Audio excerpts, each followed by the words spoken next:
දැන් ටිකකට කලින් නිවුස් එකක් එනවා. දැන් මේ වෙනකොට මම හිතන්නේ දෙරණ නිවුස් channel එකෙත් ගහලා තියෙනවා මීගමුව දලුපොත පල්ලන්සේන බන්ධනාගාරයේත් නොසන්සුන්කාරී තත්ත්වයක් ඇති වෙලා කියලා.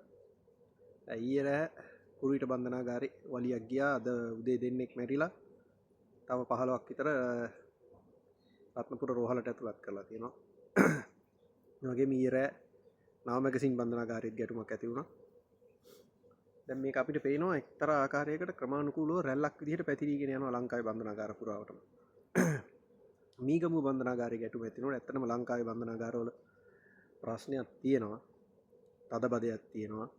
ඉඩ පහසුකම් ආදී වැසිකිලි පහසුකම් නැහැ, කෑම බීම නැහැ හරියට. මහ විශාල තදබදයක් තියෙනවා. 11000ක් විතර ඉන්න පුළුවන් තැන 40000ක් ඉන්නවා. එතකොට ඒ ගැන ඇත්තටම ප්‍රශ්නයක් තියෙනවා. මේ ප්‍රශ්නේ ඇත්තටම කතා කරපු මිනිස්සු අපි. මීගමුව බන්ධනාගාරයේ ගැටුමෙන් රැඳවියන් සහ බන්ධනාගාර පොලිසිය නිලධාරීන් මේ දෙගොල්ලම මැරුණට පස්සේ අපි කිව්වා ලංකාවේ බන්ධනාගාරවල ඉඩ මදි. කතාවක් තියෙනවා ඉස්සර මේ බන්ධනාගාරයක් අරිනවා කියන්නේ ඉස්කෝල 10ක් වැහෙනවා කියලා. ඒ කතාව මොනවා කිව්වත් අලුතෙන් බන්ධනාගාරය ඉදි වෙන්න ඕනේ දැන්. මොකද තාම තියෙන්නේ සුද්දගේ කාලේ හදපු බන්ධනාගාර ටික විතරයි. එතකොට අලුතෙන් බන්ධනාගාරය ඉදි වෙන්න ඕනේ. මේ රැඳවියන්ට පහසුකම් මදි. කෑම බීම නැහැ. සනීපාර්ශ්වක පහසුකම් නැහැ. බෙහෙත් හේත් නැහැ. මේවත් එක කලබල ඇති වෙනවා කියලා අපි මුලින් කිව්වා.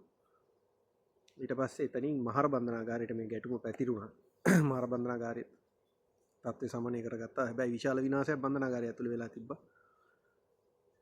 නමුත් මේ විදිහට රැල්ලක් විදිහට මේක ක්‍රමානුකූලව ලංකාවේ සියලු බන්ධනාගාර ඇතුළට යනවා කියන්නේ මෙතන තියෙන ඉඩකඩ පහසුකම් මදිවීමේ ප්‍රශ්නය, සෞඛ්‍ය ආරක්ෂාව පිළිබඳ සෞඛ්‍ය පිළිබඳ ප්‍රශ්නය, එහෙම නැත්නම් සනීප ආරක්ෂක පහසුකම් පිළිබඳ ප්‍රශ්නය විතරක් නෙමෙයි.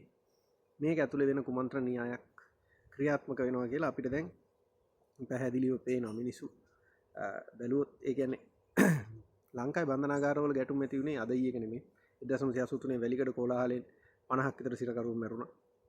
ඒ වගේම අපිට මතකයි මහින්ද රාජපක්ෂගේ පාලන කාලේ වැලිකඩ නැවත ගැටුමක් ඇති වෙලා එතනත් 10කට එහා සිරකරුවෝ මැරුණා. ඊට පස්සේ ගෝඨාභය රාජපක්ෂ මහත්තයාගේ පාලන කාලේ මුල් මාස කිහිපය ඇතුළත ඔය මහර බන්ධනාගාරයේ ගැටුමක් ඇති වෙලා එතනත් සෑහෙන ප්‍රමාණයක් සිරකරුවෝ මිය ගියා.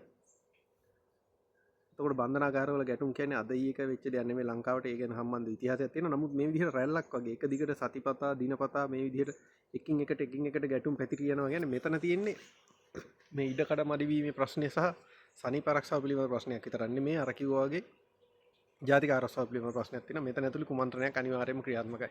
දැන් ඊයේ වැලි මැගසින් බන්ධනාගාරයේ ගැටුමට හේතුව තමයි ඊයේ හවස වනාත මුල්ලේ පැත්තේ ඉඳලා මැගසින් බන්ධනාගාරයට තාප්පේ උඩින් පාර්සලයක් විසි කරලා තියෙනවා.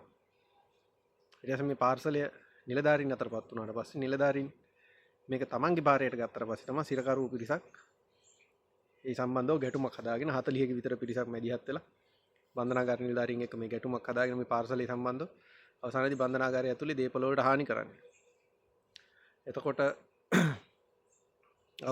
අද උදේ පාන්දර වෙනකොට කුරුවිට බන්ධනාගාරයේ ඇතිවෙච්ච ගැටුමටත් එක හේතුවක් විදිහට මේ මත්ද්‍රව්‍ය සම්බන්ධ ප්‍රශ්නේ තියෙනවා. එතකොට මේ මත්ද්‍රව්‍ය හිඟවීම බන්ධනාගාර ඇතුලේ සහ බන්ධනාගාර ඇතුළට මත්ද්‍රව්‍ය යන්නේන එක නවත්වීමත් එක්ක මත්ද්‍රව්‍ය ජාවාරම් කරුවන් අතර මේ කල්ලි අතර ගැටුම් ඇති වෙන්නත්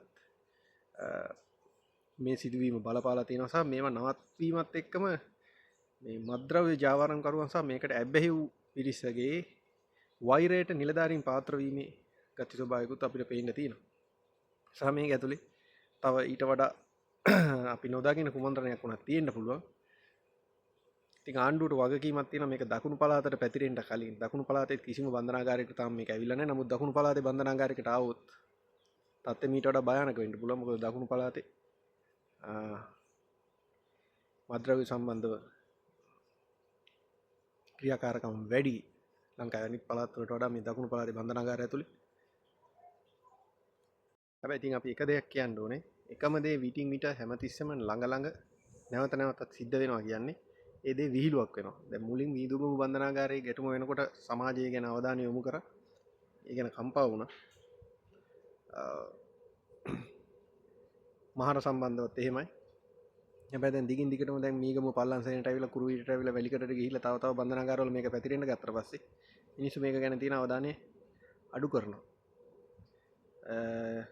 මේක කුමන්ත්‍රණයක් න කුමන්ත්‍රණය කරපු කට්ටියට කියන්න තියෙන්නේ මේක දිගින් දිගටම කරන්න එපා. කෙරුවොත් මේක විහිළුවක් වෙනවා.